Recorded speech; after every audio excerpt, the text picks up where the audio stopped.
You still get the free this time.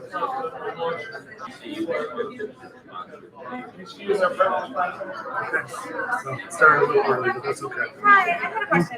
So I'm doing a presentation. I'm like near the beginning. So is this something where you guys like send me slides ahead of time? Do you guys just have them, or am I going to need to pick up my laptop? That's a great question. Do you have them on USB? Or? I don't. I just have it on my computer. You can put it. I can write it on USB. Because everything runs off this one. I'm setting up the live stream right now, the YouTube part of it. Other than that, I know we can plug in up here, right? I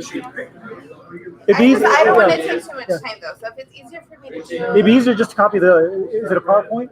Yeah, I sent them to Carmen. Okay. Would it be one of the ones that he already has on here? It's on one of these. That's what I'm wondering. Is it one of these four by any chance? Because there's some that Mark already got that. Teresa McGuire. Okay. Yep. Okay. So we're good.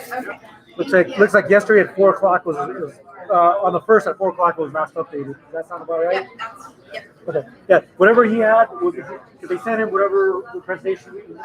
So that's fine. Unless you've made changes since then. I've been out of town, so is there like a clicker or do you need my clicker? If you have one, to see somebody left.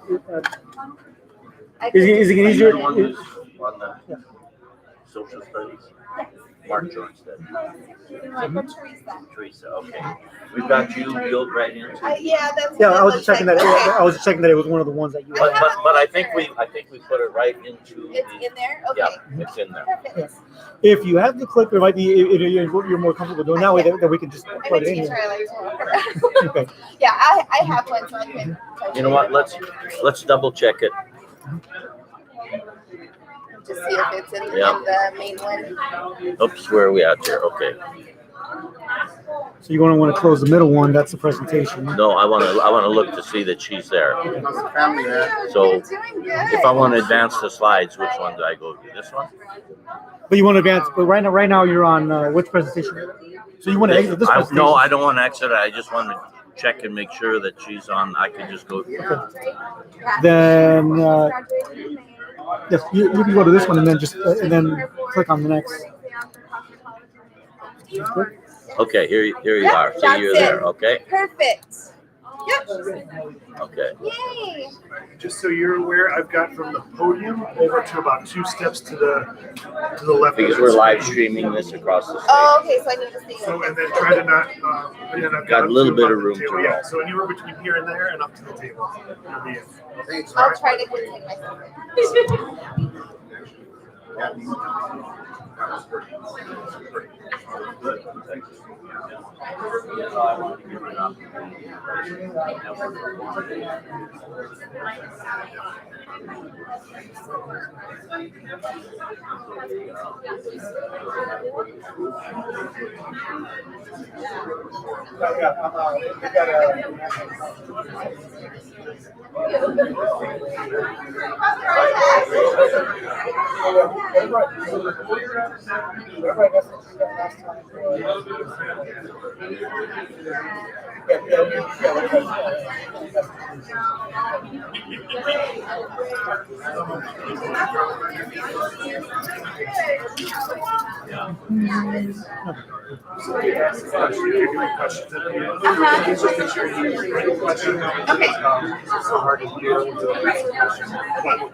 Okay, is there an open USB? Yep, on this side. Yeah, you got 2 on this side.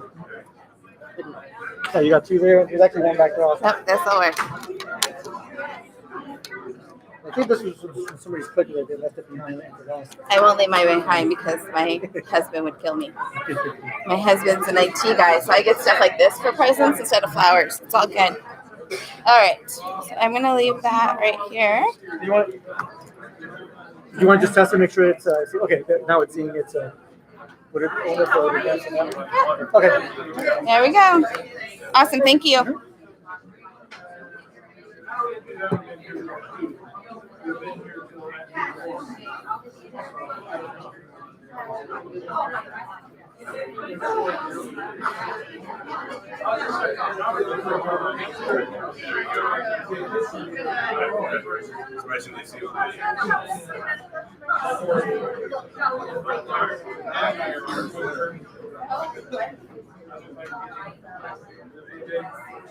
Good. You guys on spring break?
I know. Morning, how you doing? Morning.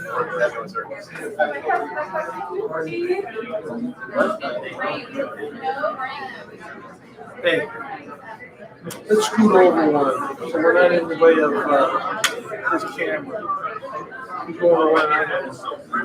Yeah, it's a big one. I don't want that.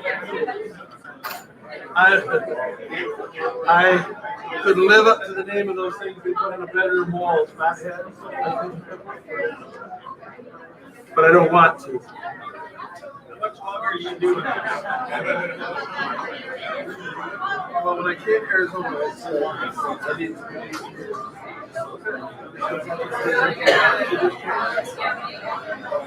Is that what you're talking about? Yeah. Well, maybe that he's talking about it. But I said I would do 8 years. But this is already 7 years. And so I'm not ready to get it. I don't know. I got a granddaughter, 7th grade. So if I get 5 years after this, at my age, I didn't I don't want to go. And I just don't know what I'll do. Morning. How are you doing?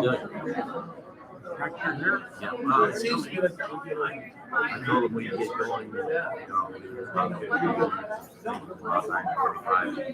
he's got to run through some of the slides from the PowerPoint that was presented on the board. I'd like to back 500. One. Because my grandson graduated from school. I can talk to him. He'll help me out. So, I want it. Send me out a sentence. I'm going to do a little I will mental try to. with people too, probably after the questions. So probably probably after, but just to, I don't know.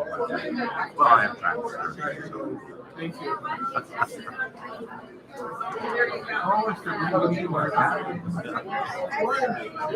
Around certain issues. You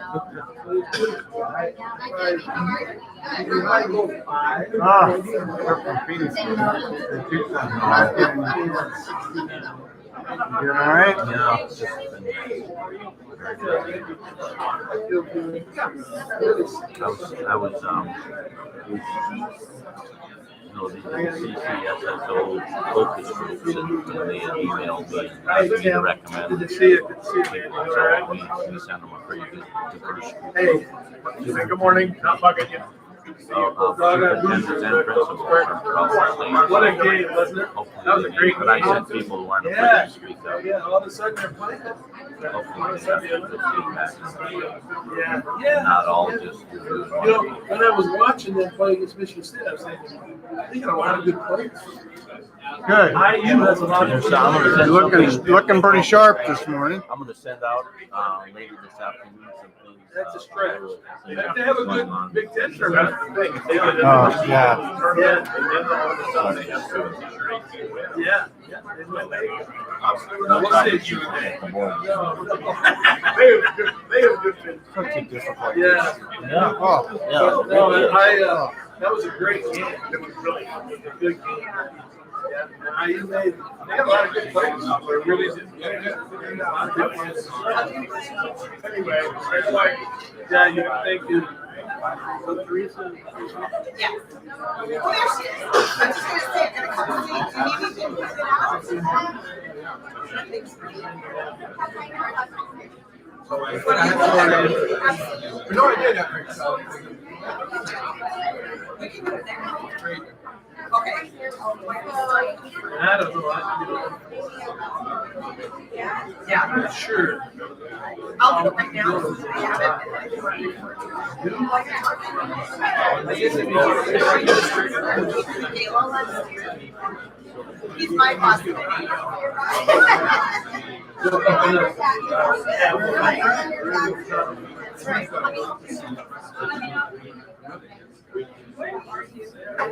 Yeah. So I look at both those guys. This over. He's a couple years older than I am. This was mine.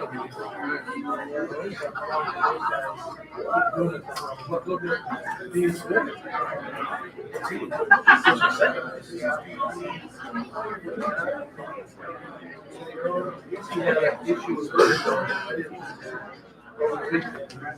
That sixth grade game.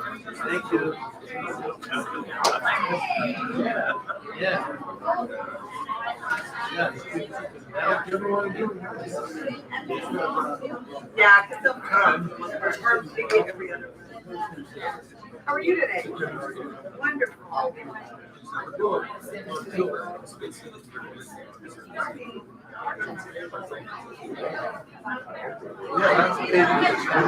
I know.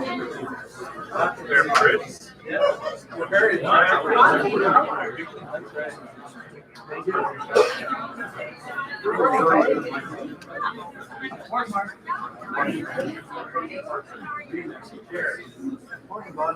Morning. Good to see you, buddy. Good to see you. You all right? I'm doing good. Good to see you.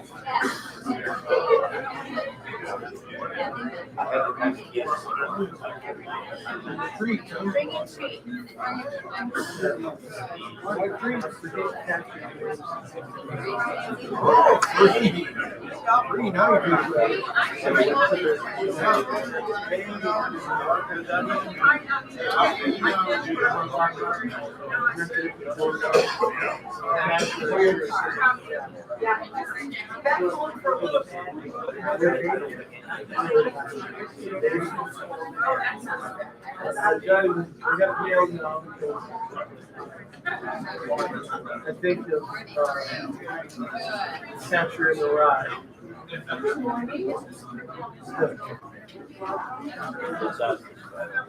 Maybe something.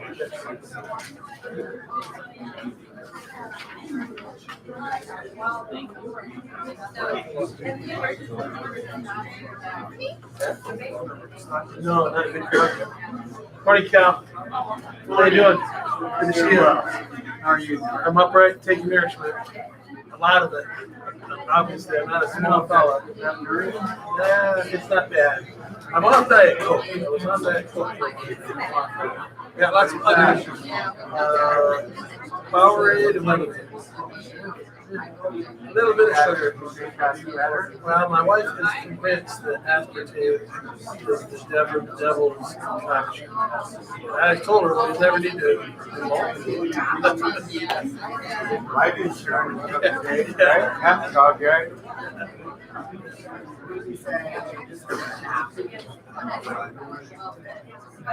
So, many years you been there?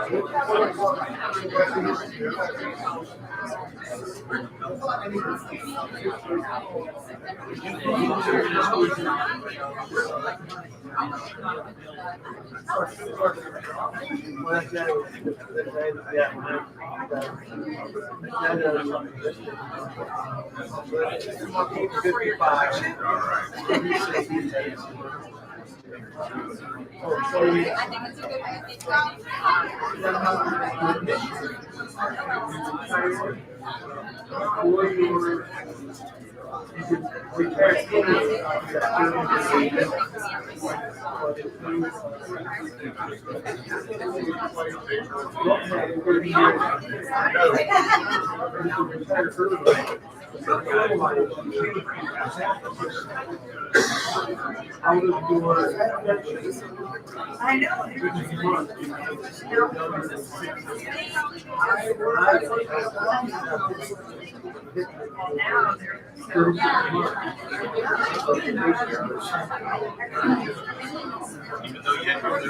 I didn't have 30. But 30 was anyway. But I didn't have 30 years. When I ran the numbers, what I was doing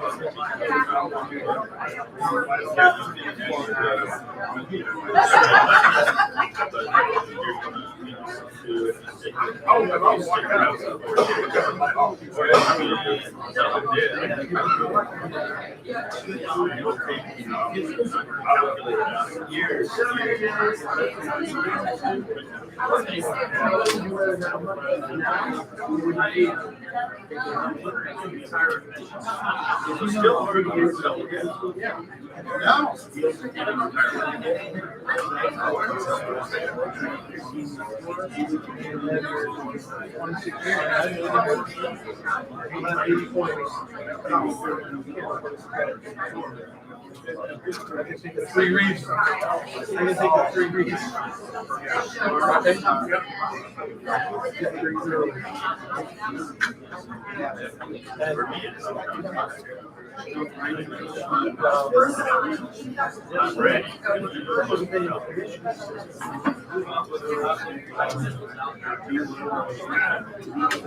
That's they've even reduced their factor to 1.5. Their factor was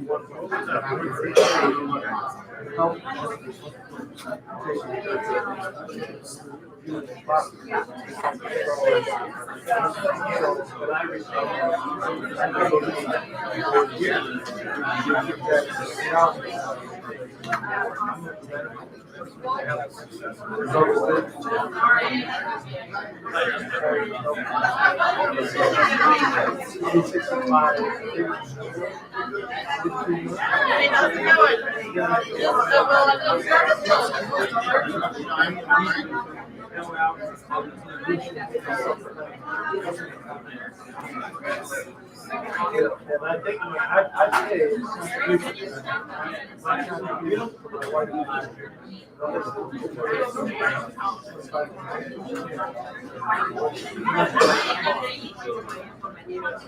it's all things that used to be really good, and all those insurance are back off.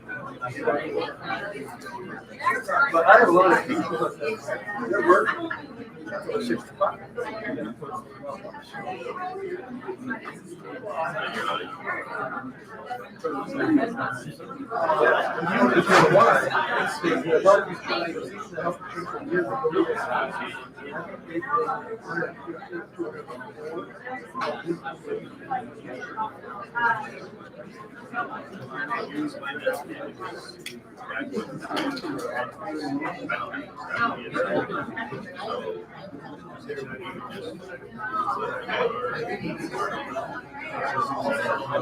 Right now, we're working. We have to stay caretaker, we have to be that something. You make them get, insurance. Yeah. And I think that was the ASA, 2 or 3 years ago. But it wouldn't come out. But I'm also scared of it.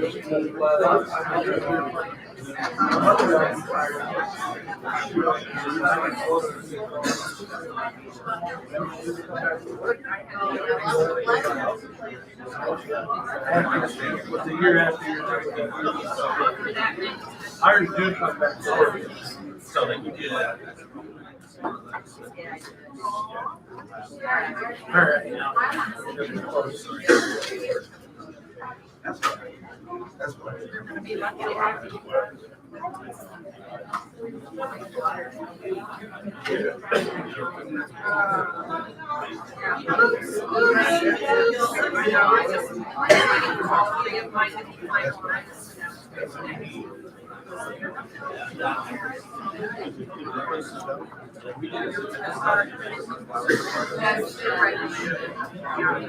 That's not on yet, is it? I know. I think you wanted more copies of Okay, all right, yeah.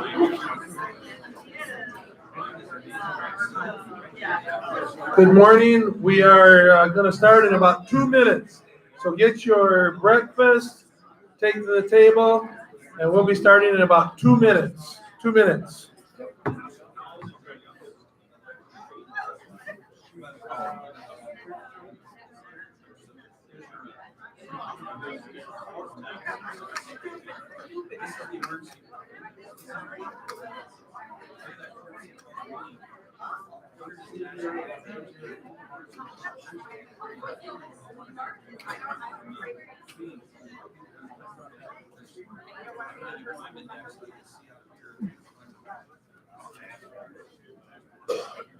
So Mark, Jennifer first, right? Jennifer first. In fact, why don't I go to the,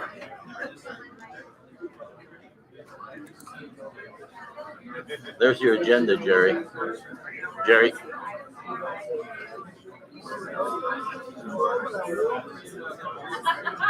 My grandson graduated from some of the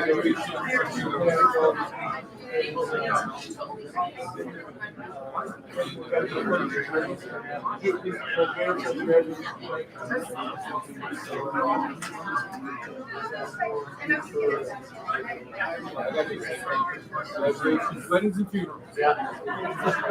They're freezing, man. Over 20 days in this school already. Good morning. Good morning.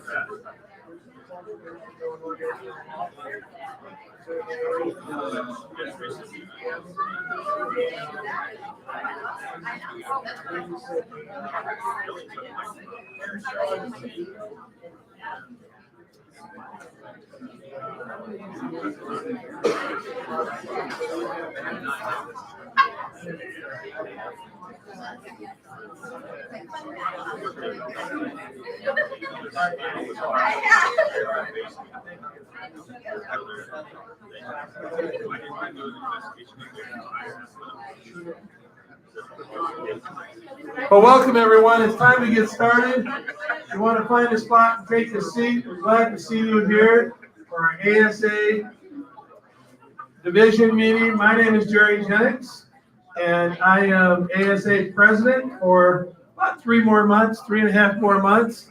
And I welcome you here. Thank you. Thank you. We're glad that this term's going to be over. So our theme for this year has been heads, hearts, and hands.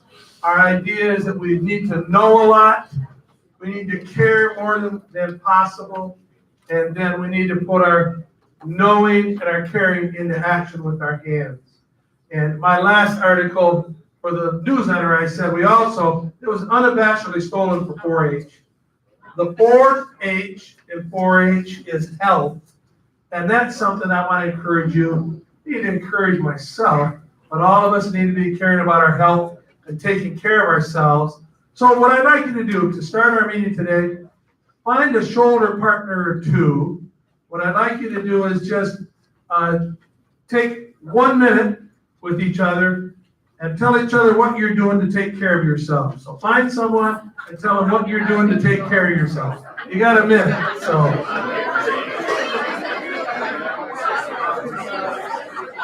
Mark, I'm trying to do a little more activity. How about you?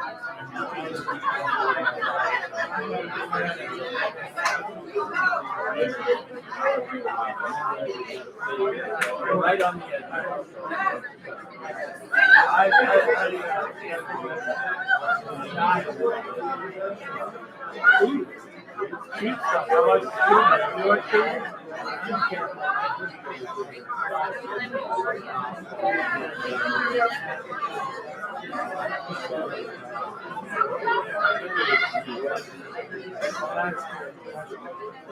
Well, listen, I hope maybe you'll learn something from your partners, found something that you will be able to put into practice. But if you don't take care of yourself, who will, right? If you don't take care of yourself, who's going to do it? I love the interaction that I heard.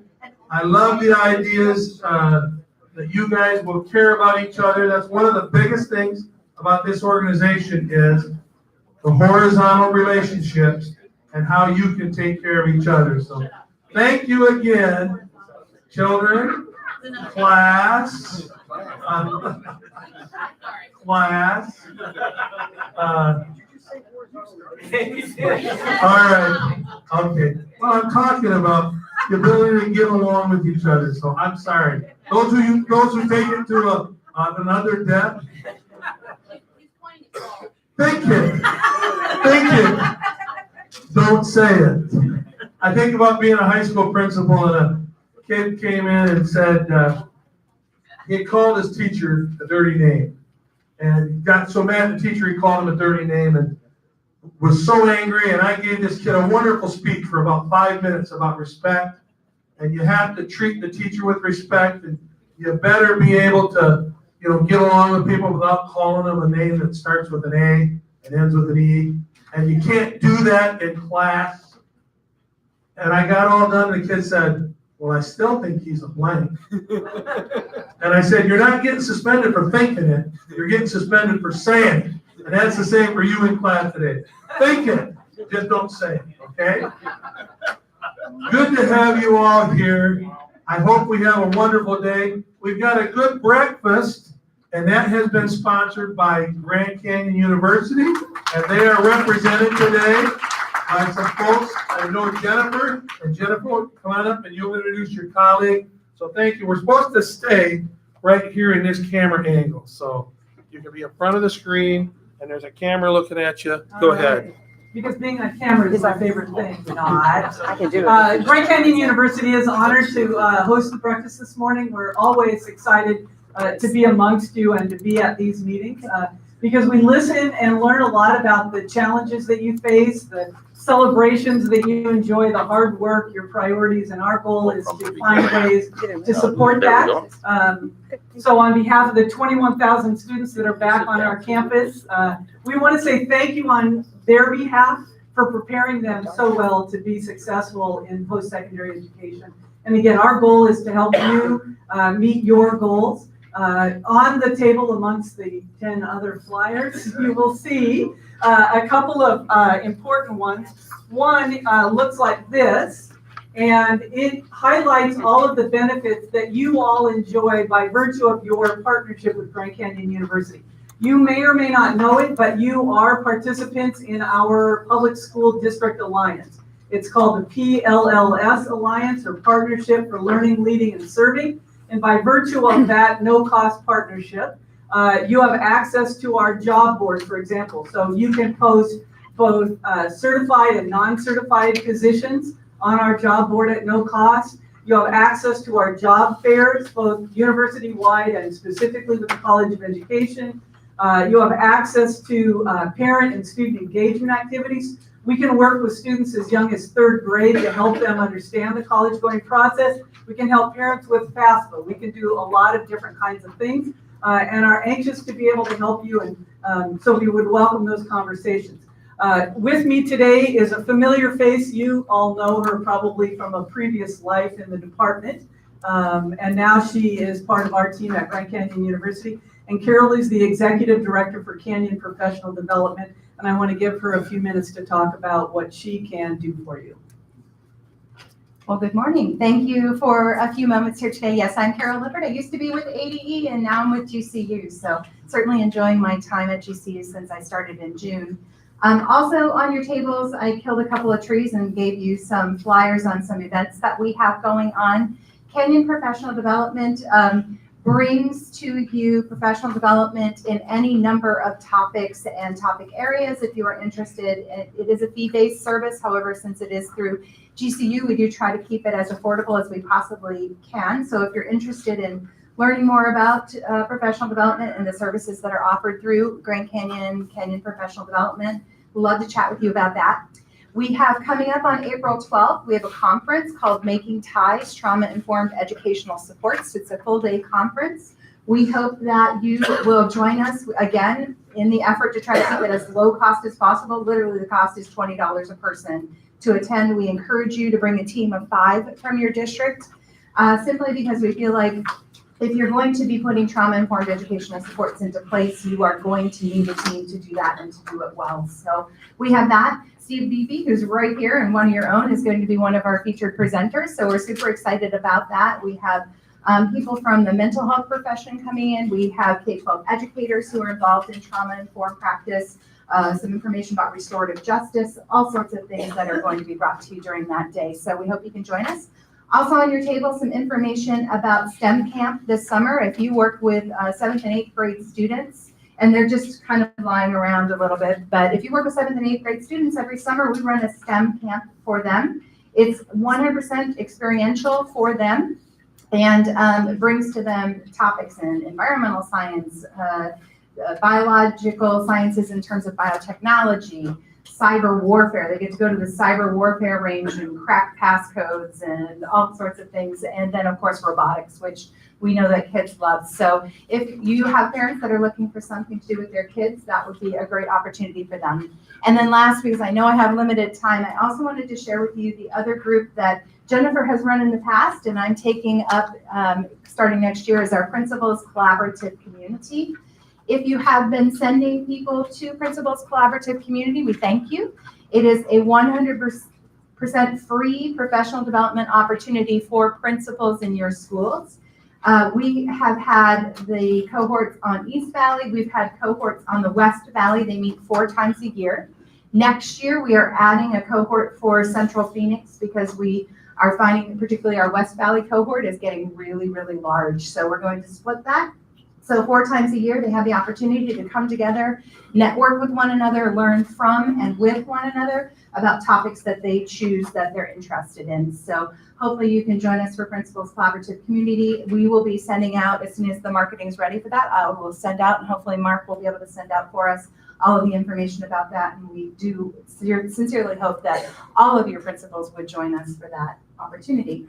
And then I will just leave you with our contact information. So if you want to get in contact with us, there's Jennifer's email, my email, our phone numbers. We hope that you reach out.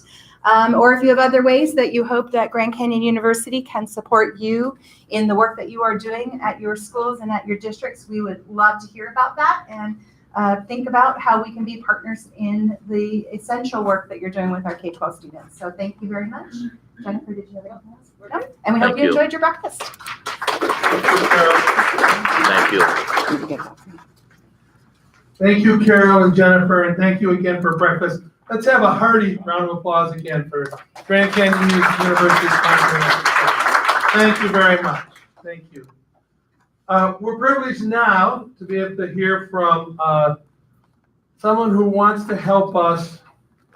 One of the things I say to students when I talk to them, I ask them, do you like money? And most of them say, yeah, I like money, especially high school students who are struggling. I ask them, do you like money? And they do. And I said, well, I want you, your job right now is to get a good education. And then your next job is to go out and get a good job. And I want you to get a good job.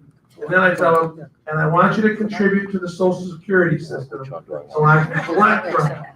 Well, that's what we're going to talk about. Not maybe in those specific terms, but ultimately, long term, if we want to help the economy, we need to have young people that understand about how it works. So we're privileged today to have someone from the Arizona Council on Economic Education. Her name is Teresa Mungai, and she's going to come and share with us a little bit about what they can offer to schools and to help us get to that goal of long-term economic health. So Teresa, come on up. I'm a teacher. I don't do the microphone thing, but I will try because I don't know if I can yell that loud. So I wanted to introduce myself, even though they did a great job. So I see a lot of familiar faces out here. Again, my name is Teresa Mungai. I'm the Director of Programs for the Arizona Council on Economic Education, which, yes, is a mouthful. Previous to this position, I worked at ADE. Like, I think there's kind of a group of us here. I just want to tell you a little bit about our organization and what we do and what we have to offer you. I also killed several trees to give you and forage this morning, so I'll go through some of those handouts in just a minute. All right, so just to give you a little history of ACE, which is way better than saying the whole thing. We have been around since 1973. We are a nonprofit organization. We are completely privately funded by donors.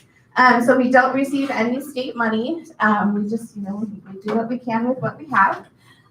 We have been around since, like I said, since 1973. It was created by teachers and administrators that saw a need for financial literacy here in Arizona. And they kind of started just by creating lessons and helping teachers to do those lessons, and it kind of grew from there. Currently, we serve about 2,000 teachers annually, 400 schools, and I do a lot of that myself now. Financial literacy education is a state law. Arizona is one in 17 states in the United States that requires financial literacy and personal finance be taught in high school and as part of a graduation requirement. We do have Arizona state standards, and actually the new history and social science standards require financial literacy as their #1 economic standard for their ACRE standards. The legislature, working with ADE, has launched these personal finance standards, and our job right now is to help teachers to teach those new standards. When you tell a second grade teacher they have to teach economics, you should see their face. It's awesome. So that's my job, is to make K through 12 teachers comfortable with teaching economics and personal finance, instead of it being that big scary E word that elementary teachers don't want to touch.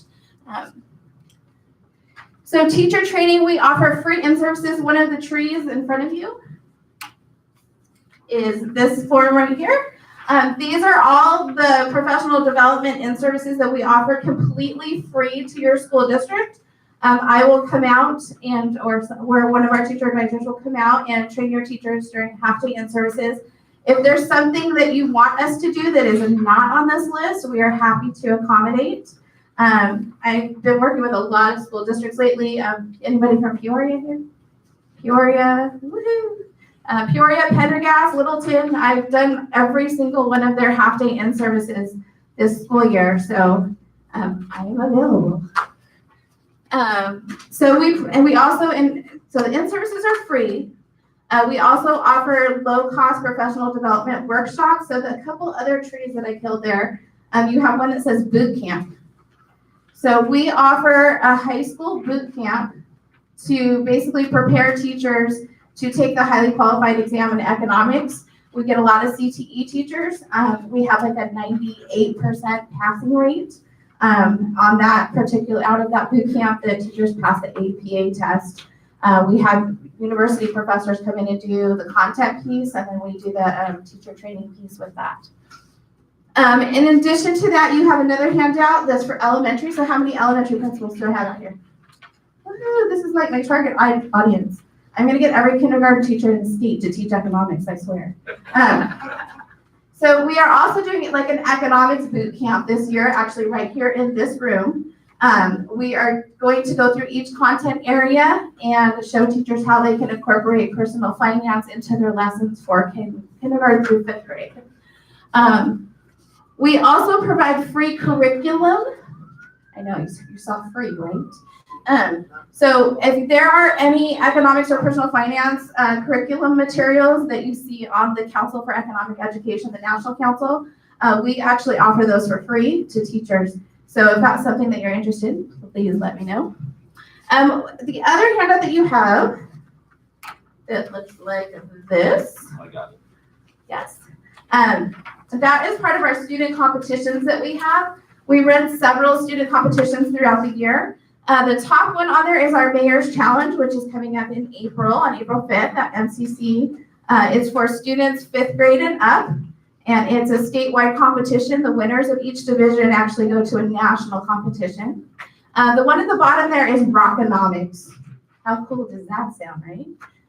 Rockonomics is for kids kindergarten all the way up. So get your kindergartners doing it. Kids take a popular song and they change the lyrics to something economics or personal finance and then submit a music video, which is the cutest thing you've ever seen in your life. And then we pick the winners for that. That's also a national competition.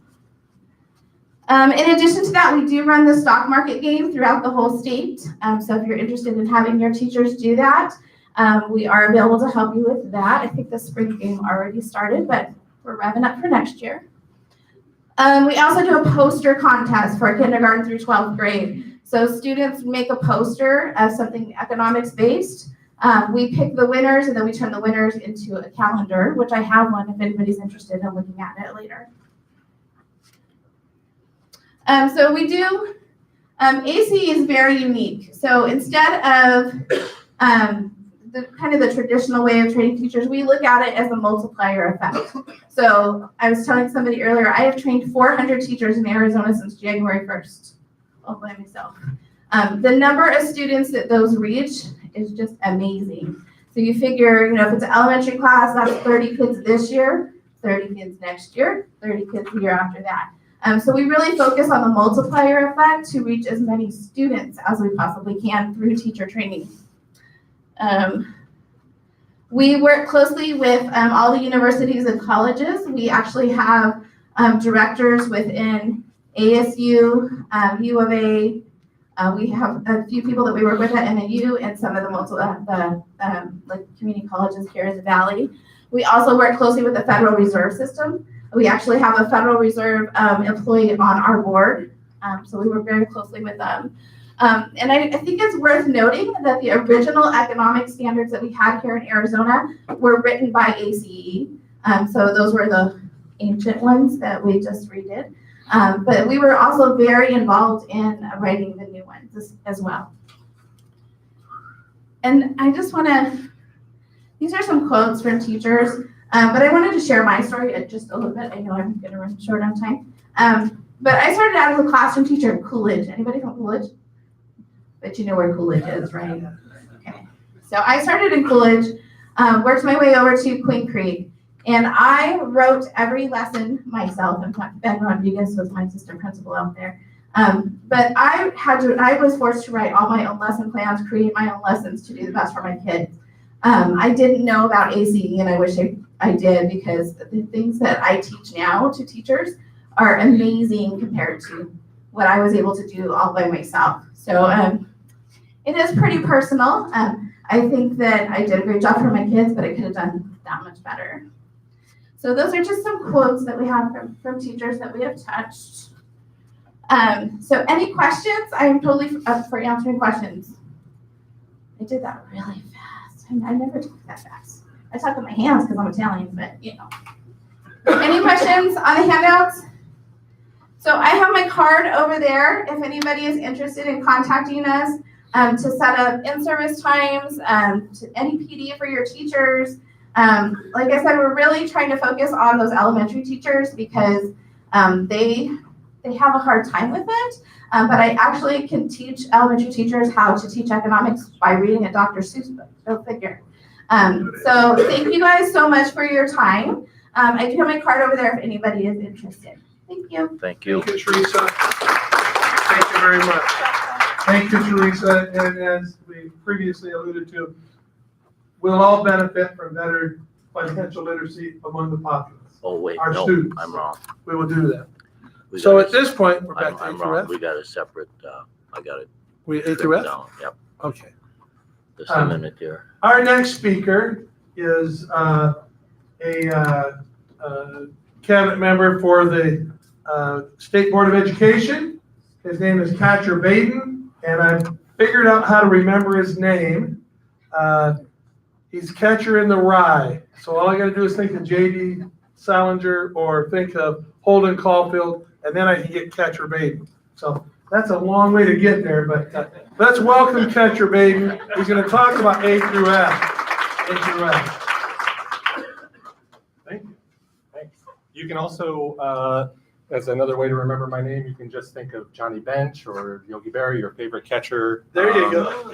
Pudge Rodriguez, his later days with the Tigers is who I think of that helps me remember my name. Not that you're pudgy. No, not that I'm pudgy. So thanks again for having me. I think last time I talked about A to F, menu of assessments. I'm going to be talking about some of those same things. A lot of the things that are on the slides is what was presented to the board last Monday from the Technical Advisory Committee. And I don't know if we might not have some of the members from that committee here, but I'm going to talk about some of the information that they presented, and then I'm going to talk about some of the things that the board reacted to, and then actually I'll hand it over to Member Baker, who's going to go, well, Superintendent Baker for you all, Member Baker for me, who's going to talk about some of the things that he has proposed and that ATAC and the department's going to hopefully start modeling. And then at the end, I'm going to talk about something not menu or ADF related, which I think we're also pretty excited about. So as we sort of move through here, one quick thing too, also before we go, we're just talking about the high school accountability right now. The K-8 model for element, that was already adopted. The alternative school model was already adopted. Those are set in stone and moving forward as is. The high school menu, the high school 8F system is still something that we're working on, which is why I'm back here today talking about it. I've lost my way here. Mark's lost his way here.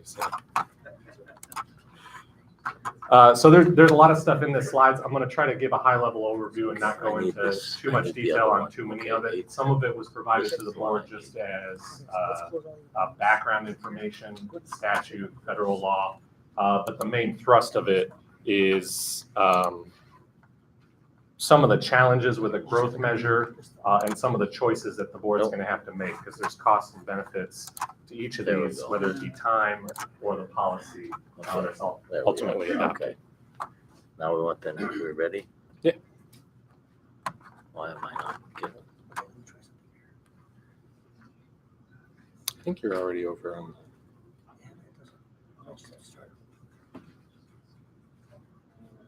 There we go. No.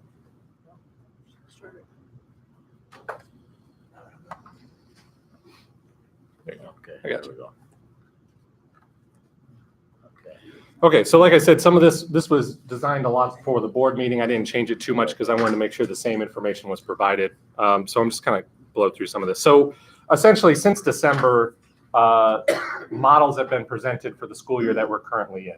And since that time, ATAC has consistently recommended not having a growth measure in high school for the current year. That's not because ATAC or the department don't like growth. It's simply that they recognize that there were some challenges technically and statistically speaking, and they felt that growth measure was not valid and reliable or research-based.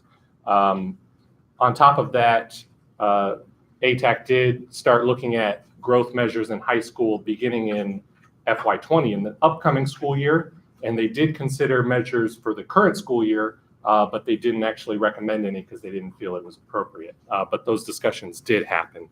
But at the most recent meeting and since December, they've been consistently recommending an option that didn't include growth. And ultimately, at this last board meeting, they recommended Model A, which essentially is the existing model, but growth is taken out, dropout rate is added, and then CCRI and graduation rate are bumped up 5% to make up for the difference.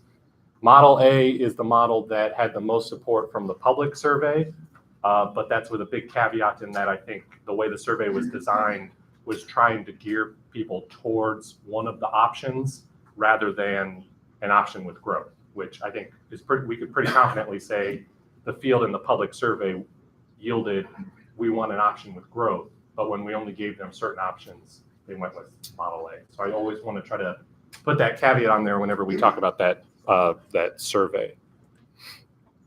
Again, here's some information that ATAC and the department felt that they wanted to share with the board regarding federal law and state law. I think the big takeaways here is that they wanted to emphasize that federally, we don't have to have growth, but also statutorily and federally, the ADF accountability system needs to check certain boxes in that it's valid and reliable, in that it's research-based. And then there's some other things in here that touch on the menu of assessments, but I think they wanted to try to outline that there are some guardrails statutorily and federally that they feel the accountability system needs to check. And then we talk a little bit about ATAC's purpose and who's on it, and then the timeline. The reason that ATAC wanted to go into some of the timeline is that they wanted to emphasize that these are choices. Every time that we ask for additional modeling, every time that we want another survey, we're making a choice that we, instead of adopting a system sooner, we are valuing trying to get additional information. And in this case, that's modeling on a possible growth measure. ATAC and the department really just wanted to emphasize that, you know, the longer we take on this, we start pushing out other timelines, which is not, which is fine if that's what the board wants to do. But I think they wanted to emphasize that these are all policy decisions in and of themselves. Every time that we ask for additional information, that's pushing some other things out. They also wanted to contextualize the menu. So in the current school year, we have 55 high schools taking ACT or SAT in lieu of AZ Merit. In the traditional high school model, that equates to like 20% of the schools that are in the traditional high school model. That's not 20% of high schools in the state, that's 20% of high schools in the high school ADF system. That equates to about 24% of the student body in that ADF system. The reason those numbers are a bit different, as you can imagine, is some of those schools are rather large and have a lot of students in them. They wanted to provide that to provide some context. And then, of course, here's more of the thinking behind why they are recommending not including a growth measure. You know, current law doesn't allow it. I think we talked about that. A lot of discussion has always been around usually when we do assessment changes, and I think menu of assessment is an assessment change, but usually when we or other states have changed to a new assessment, we tend to take a hiatus of some kind and not have ADF accountability or an accountability system in the same form. That is a state statute. Currently, we do not have that kind of flexibility, and so we're moving along as the change is happening right now. And so that's something that ATAC wanted to bring up as ordinarily we would have a year to try to gather data to try to figure this out before fully implementing it. We're doing it right now. And then again, with any ADF. Catcher, is anybody going to speak to the lack of validity related to that? And I know you're the messenger, I get it. The state's saying we're victims of the law, as opposed to where we have the integrity of validity at stake. Is there anybody who's going to communicate that effectively in your mind? And I know you're in a situation where you got to be careful how you say it. Yeah, so the question was, is anybody going to speak to the validity of the system when we're in transition? You know, I think that's something that ATAC has brought up a few times at the, sorry, I'm trying to superintendent times. Yeah. That's something that ATAC has brought up a few times. I think part of the challenge is that ATAC and ADE have brought forward things that say that, you know, trying to calculate a growth measure like this, there's not necessarily research to back it up. Another challenge is that we haven't actually modeled any possible growth measures to the extent that we can say definitively if it's valid or not. So I think that's, for one, a struggle that the board has had, is that they're being told it wouldn't be valid if we did this. Well, we haven't actually done the modeling to be able to say that definitively. And again, we have a board member here and they haven't taken a vote on it, so it's hard for me to say definitively how they all feel, but I think it's pretty clear that the board is struggling with giving up on growth without being able to say definitively if there are validity concerns. And I think, when we talk about unforeseen consequences, litigation, of course, is a concern. The amount of appeals is a concern. I think where the board is more concerned, if not as much, but maybe more, is kind of what to this question of the implications of having a system that's not valid. Yes, maybe we're oriented. right, exactly. Maybe we're opening ourselves up to possible litigation or appeals. And again, I don't want to say that that's a foregone conclusion. It's just those are the things in the back of people's minds. I think the bigger concern for the board is having an accountability system that is measuring what it's supposed to be measuring and is doing it within a reasonable amount of accuracy. And I think there's a concern that if we go too far, then will we still have that? And again, none of those conclusions have actually been reached yet. I think that's why there's additional requests for data. And that's why at each of these last 3 board meetings, the board has said, give us a growth measure and give us some of the modeling and data around it so we can make an informed decision about if we really want to put a 1-year backseat on growth while we try to come up with something different. Picture what you're saying. Are you saying it's not going to be valid for the 55 schools, or you trying to say it's not going to be valid for all schools? Because we're still using comparative. We can still measure growth from last year. So it's basically the 55 and 20% are driving the 80% of us. So the question was, are we talking about the potential for not having validity for just the menu schools or for the entire system? And that's something that was another option that ATAC considered is what if we just had growth for all the schools taking AZ Merit in high school, but for those 55 high schools on the menu, maybe we took growth out or had a different system. The department and I would say ATAC too had a lot of concerns about having 2 systems in high school and was concerned about the comparability and also the equity in having some schools, AZ Merit schools on one system, and then ACT schools potentially on one system, and then SAT schools potentially on a third system. And then the SAT schools are in there's such a small number of schools taking SAT, I think it's like 13. That would be very hard to have them comparing to each other. And I think it's mostly Great Hearts, and I think Take Verity has 1.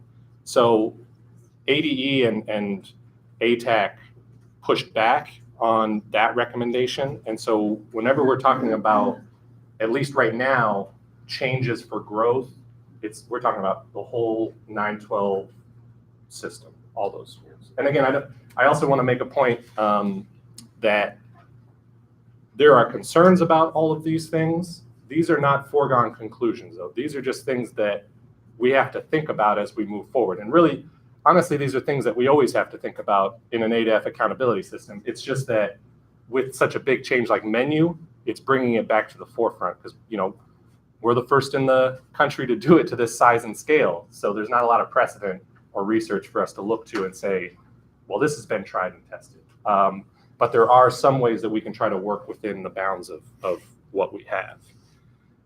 So here's, ATAC's recommendation, proposing a 1-year suspension of that. Going forward, they've talked about some additional measures. And again, this hits back at their point that ATAC and ADE really are just looking at putting growth to the back seat for 1 year, but trying to develop some additional measures, whether it be a growth assessment-based growth measure, or if it's some of these other things like on track to graduate is something that we've talked about for a while.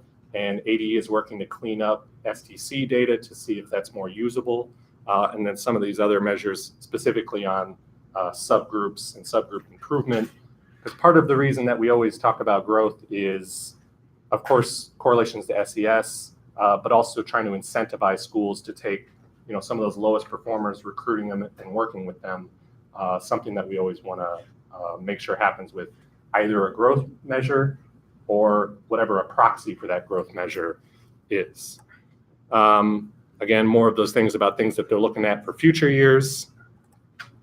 And that's very quickly me running through the high school ADF presentation that was given. It was just a study session. The board did, and I'm going to turn it over to Member Baker, who's going to highlight what he specifically asked ADE and ATAC to look at and to model as a possible growth measure, and to hopefully bring that back at the March meeting. I think that, and I want to make sure I give ATAC and ADE a fair shake here too. They have had lots of discussions, lots of meetings about this. This is not something that they took lightly. This is not something that they thought, well, it's too hard, so let's just not do it. I do want to make sure that I give them a fair shake, that they have put in a lot of time, and ADE put in a lot of time and effort on it. It's hard, you know, and I think that we are also having discussions with the legislature to see if to try to communicate, and just to your point on it, to try to communicate the difficulty in this and the possible consequences of what may or may not happen if we move that direction. So I'm going to take a pause there, and I'll hand it over to Member Baker, who will talk a little bit, and then I think we'll probably have questions around ADF, and then maybe we'll transition over to those last two things that I want to talk about. So, Thank you. Good morning. Well, let me make it clear from the beginning that I am not spokesman for the State Board of Education. Okay, I'm just a superintendent who's been around for a long time, and I'm very concerned about this situation. Stay within camera range. All right, stay within camera range. So I'm also really a practical person. I think that's how you survive in the business that we're in. The reality is that you may absolutely hate the menu system and strongly disagree with it. You may absolutely hate and disagree with A through F labels. You may absolutely disagree with performance, pay for performance, or the performance reward for school labels. You can disagree with all that stuff, and some of us do. I mean, and everybody has their battles to run. But right now, today, those are the conditions that the state board has to work with. Right now, there is a menu. There are A through F labels, and people are getting compensated richly for how kids do. So, if you look at my handout is not the way that it has to be done. It's not the final solution. It's just a statement that this problem can be solved. It's a statement that we don't have to wring our hands and throw them up in the air and say, oh, gee, we just absolutely can't do growth. Because here's the problem if you don't do growth. If you do not do growth, if there's no growth in the system, then there is absolutely no incentive for either attracting or working with low performing kids. There's no point, because if you're only going to get points for performance, then you might as well only try to find kids that perform well and work with them and get them to perform any better.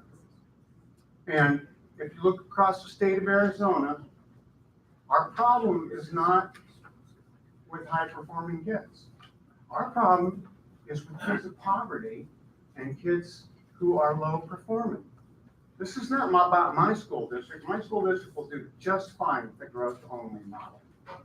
This is a statewide issue that I'm concerned about. So how can you possibly do growth with the menu? Well, there has to be some kind of comparability line. And there is not this nice, neat little raw score that you can go to and then convert it to a common score. There is not that today. There will not be that in the future. There will not be that a year from now. So what do? One option is to say, well, it just can't be done. Or another option is we need more data from testing companies. The other thing we can do is we can look at the data we already have.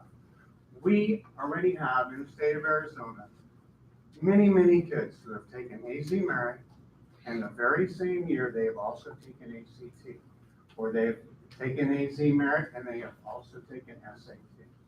So those score sets can be compared, and you can come up with performance bands, which if you wanted to, you could break down into even smaller pieces if you wanted to. And then you simply, and to calculate growth is if a student has moved up from one band to the next, especially if they're down here at the bottom, you get additional points. It's messy.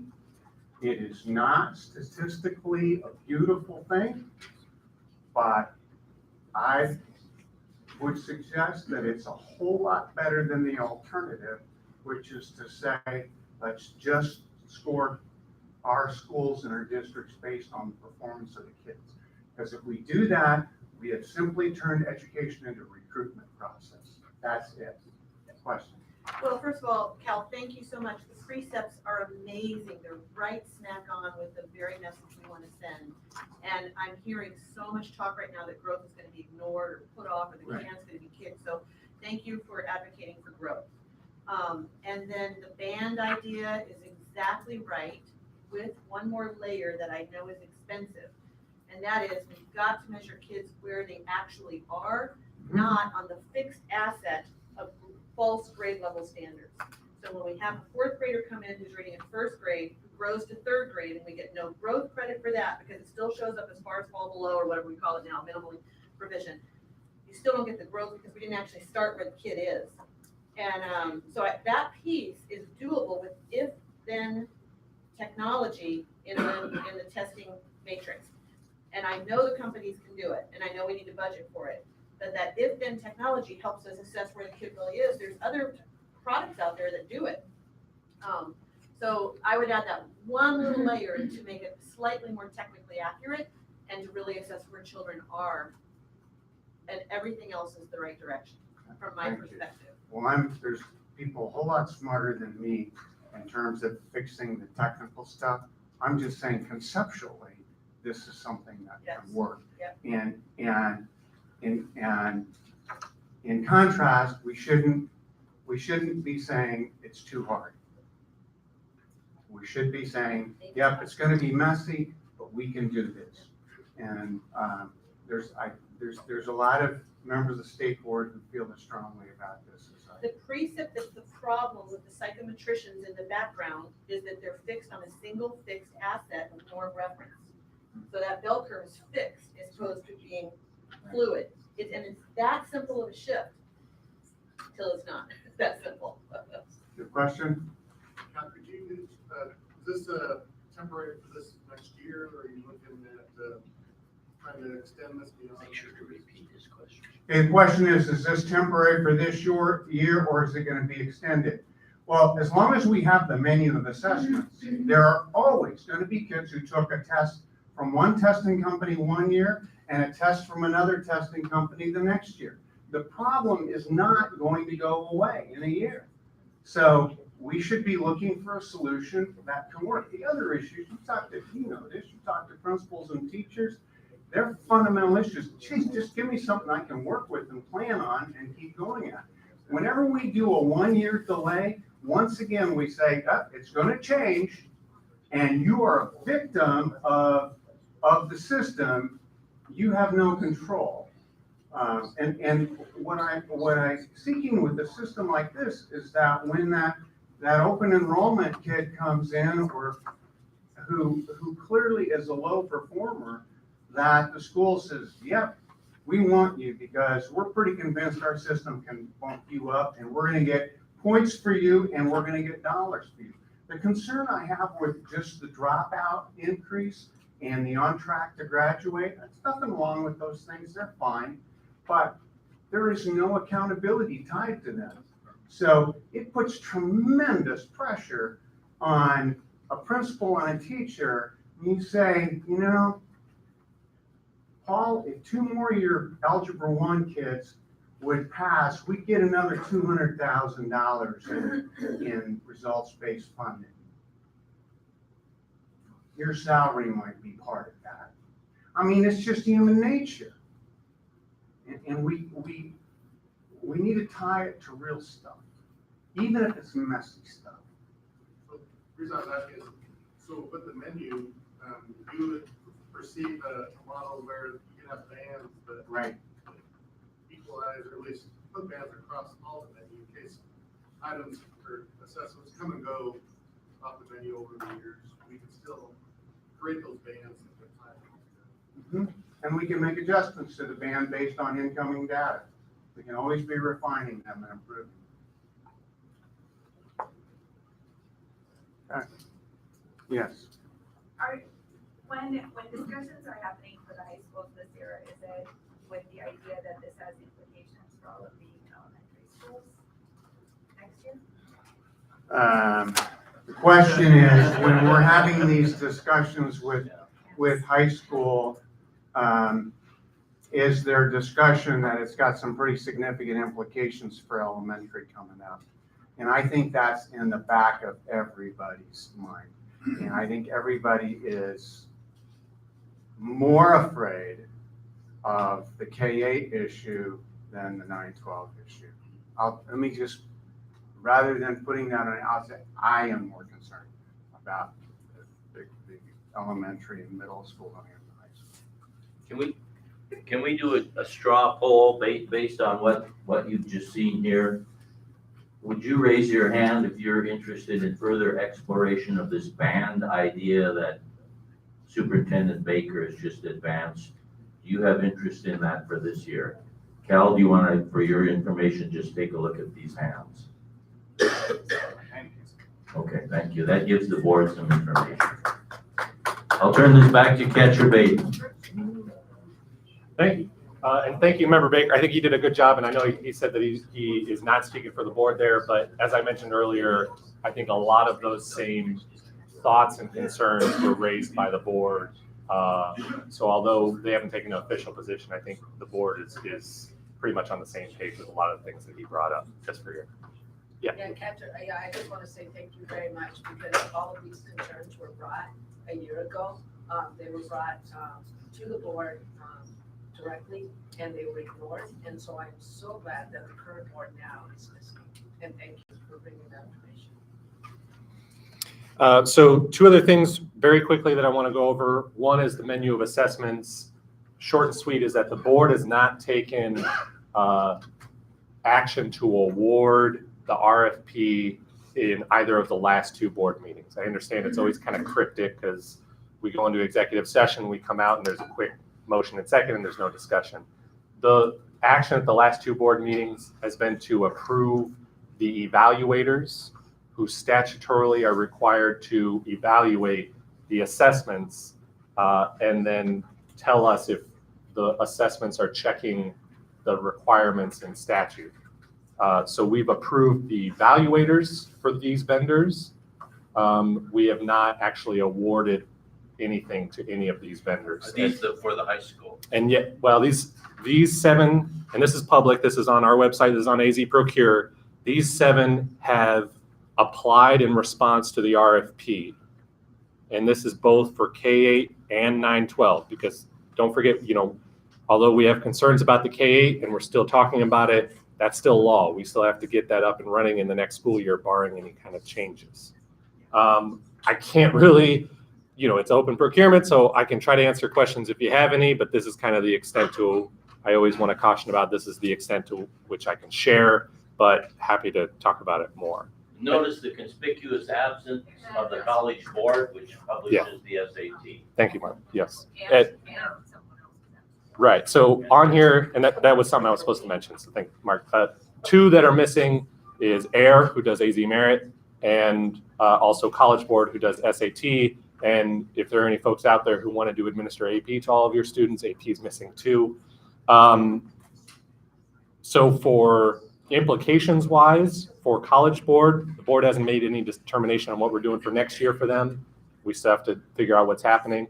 For AIR, That means that unless the board extends the contract for AZ Merit as the statewide assessment, it would not be available in the upcoming school year. Again, that has not been decided yet, but those are the things that we are talking about and trying to get a determination sooner and trying to provide predictability and continuity to the field around this issue, because as we see, it ties into accountability, which ties into RBF, which ties in, the list goes on. So we want to make sure we get those issues solved. And then very last, I'll be very brief, switching gears here. Senate Bill 1014, which was signed into law by the governor on Valentine's Day and passed out, I think unanimously.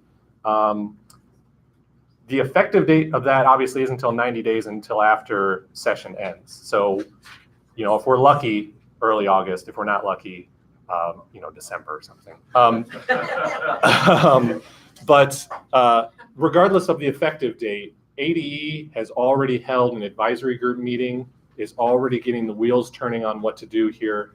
I put up a couple things here. These are just sort of what we're thinking of possible implementation timelines. This stuff will get reported out in a more official fashion at the March board meeting, so we can get LEAs in the field starting to think about what's happening in the upcoming school year.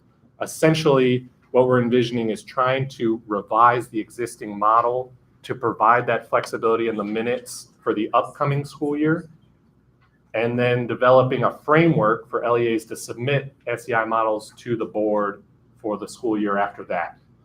So even though the effective date might not be until the school year has already started, we understand that there was a lot of interest in getting that flexibility sooner rather than later. So AD is already churning on their staff, and the advisory group is met to provide some feedback.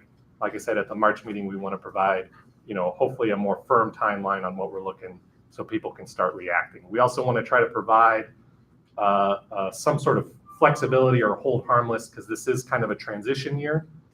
So if LEAs maybe don't want to shift on the minutes or how they've been doing things for the last few years, just because it's a quick turnaround, understanding you're doing a lot of scheduling right now, then we might try to provide that flexibility too, so that way you can ramp up for the school year after that. So yes, yeah, and then that was it. That was, okay. I'm not very good at finishing my, I just kind of end. Well, because I tried to get in before you started this. Oh, sorry. So my colleagues, I'm sure, would be disappointed if I didn't ask this question. Probably you would be too. So who's going to pay for the assessments if we go to a menu and there's no longer the economy of scale for one test? So the question was, who pays for the menu? And essentially, will the costs go up because we don't have economies of scale? Ideally, the state pays for all the assessments on the menu in full. And it was our understanding that the reason that the legislature directed us to do an RFP was because they intended to pay for it. Before last year, menu was locally procured. So menu was envisioned as the state pays for the statewide assessment, and then if you want to do something else, you have to pay for it.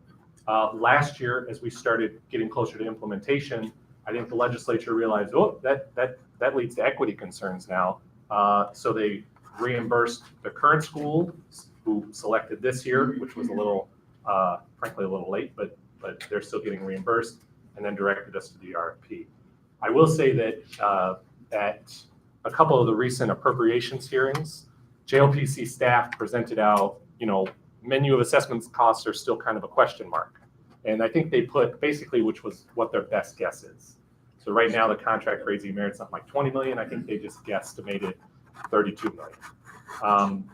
That legislators were very surprised that there might be additional costs to that.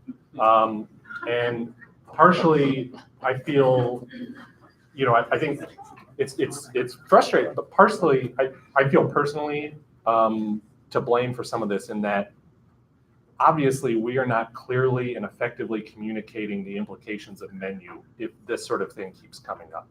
And I've had plenty of discussions with legislators where we talk about this issue, and some of them get it, and some of them even bring it up before I ask. But for whatever reason, we're having difficulty communicating that this may lead to additional costs. I think at 3.8 menu, that's especially acute. At high school, we might have some savings as we move from end of course assessments in 3 grade levels to just 1 summative assessment, assuming most schools do ACT and SAT. So we're looking at closer to a wash on costs regardless of the economies of scale coming off, but it might be a little bit less of a general fund impact. At the 3.8 level, I think the costs could definitely start increasing. We haven't, and I think the department has expressed an interest in trying to do a more official cost analysis to provide to the legislature so they have something more firm into the field. But we haven't got that yet. But that's kind of my long-winded way of going around saying we really hope and are advocating and they plan on paying for it, but at the end of the day, they still have to appropriate those dollars in the budget. And Right, that old adage, hope is not a strategy. right. Yep. That's okay. We know you're just the messenger. All right. Thanks for helping. This question may go back to Cal, but Cal, your notion is that this is a current model is a value-added model. Outputs and get these rewards. You mentioned the lucrativeness of some of the rewards. So what you're advocating for is growth in a value-added model rather than proficiency in a value-added model. Is that yes or no kind of summary? The reason I bring it up is at some point we need to talk about the inputs because again, this model what we're trying to do is fit a square peg in a circular hole. We're using let's get it sealed out and get a A, B, C, D or highly proficient. But the idea is this is a value-added model that doesn't factor in for. You're trying to. I agree with you by the way, 100% on growth. Growth has to be measured at all costs. Our issue right now is also the outputs on this are rewarding people for some other measure.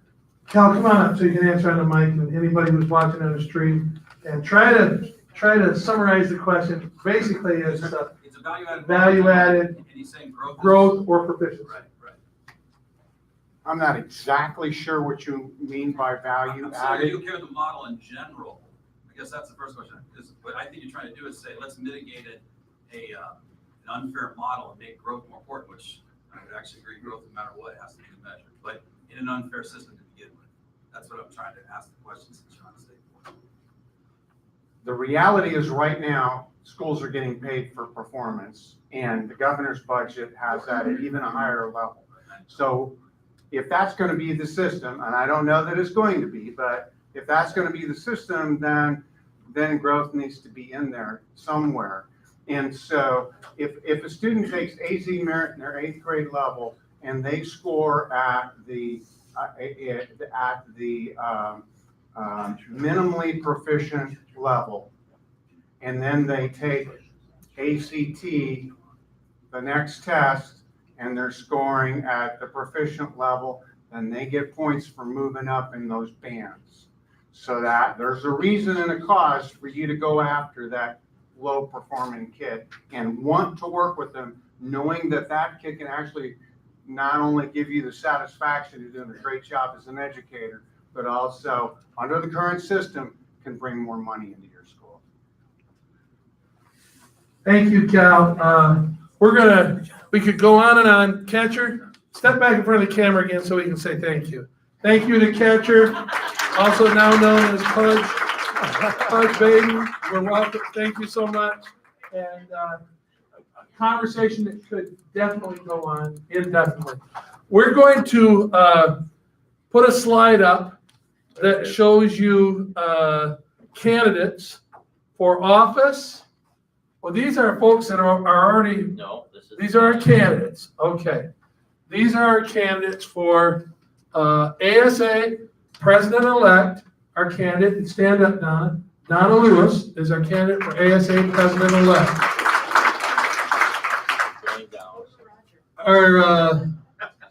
Our candidate for ASA Secretary-Treasurer is Debbie Ibarra. Debbie, why don't you stand up?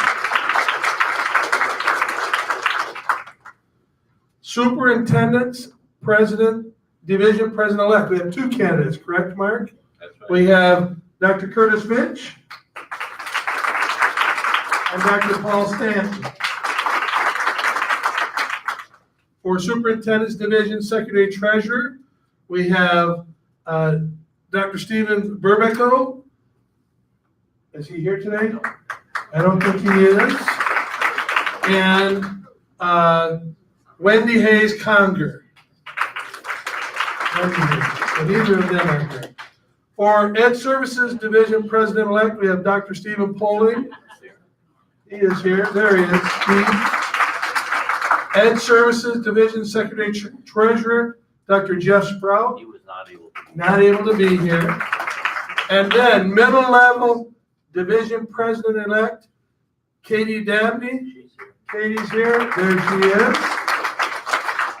Middle level division secretary treasurer, we have 3. Bill Dolezal. I don't know if Bill's here. Tanya Sudam. And Karen Williams. And I don't think any of those folks are here. And then last, middle level division NASSP coordinator, Dr. Christopher Thuman. Is Chris here today? No. Mark, this will be an online election. Yep. And it will be coming out when? In the next couple weeks? Yep. It'll be coming out. Look for it. The ASA elections. Cast your votes. I'm not going to say early and often. You only get one. Cast your vote, and for the appropriate divisions. I just want to note that there are not 2 superintendents in Deer Valley. That's correct. That's correct. There are not 2 superintendents in Deer Valley. He lives in my district, though. Okay, there you go. He's paying taxes. There's only one superintendent in Deer Valley, so we'll get that corrected on the ballot. Yeah, he's the whole piece. We'll get that correct on the ballot. Thank you for pointing that out, If you Debbie. want to remind us of another election that's. Yes. Oh, yes. Yes. Very good. Come on up, Debbie, come on up. Now, this is an important one. Appropriate. Come on up. Okay. Good morning, everybody. Just to remind you that the voting is almost going to be closed for the AASA president-elect. And if you haven't heard, we actually have a candidate from Arizona. And so when you get on your ballot, I hope you will think about maybe looking for the person who's from Arizona when you do your voting. Can I say more than that? Yeah. Oh, and her name is Christy Sampson. Okay, all right, congratulations. Thank you, Debbie. Well, we had lots of information going forward. And like I said, I don't have the microphone for very much longer. This is our last division meeting before the June conference. And then we'll be passing the torch down in Tucson. So I want to launch you before we go. I want to give you a little bit of a message and tell you a little bit about my heart for you folks. And it comes from a story. It'll be very quick. But if you know the story of the Velveteen Rabbit, the whole goal of the Velveteen Rabbit was to be real. Kind of like an old-fashioned Toy Story. You know how in Toy Story those toys become real? Well, that was the goal of the Velveteen Rabbit. But I want you to listen to this story and then think about how it applies to us.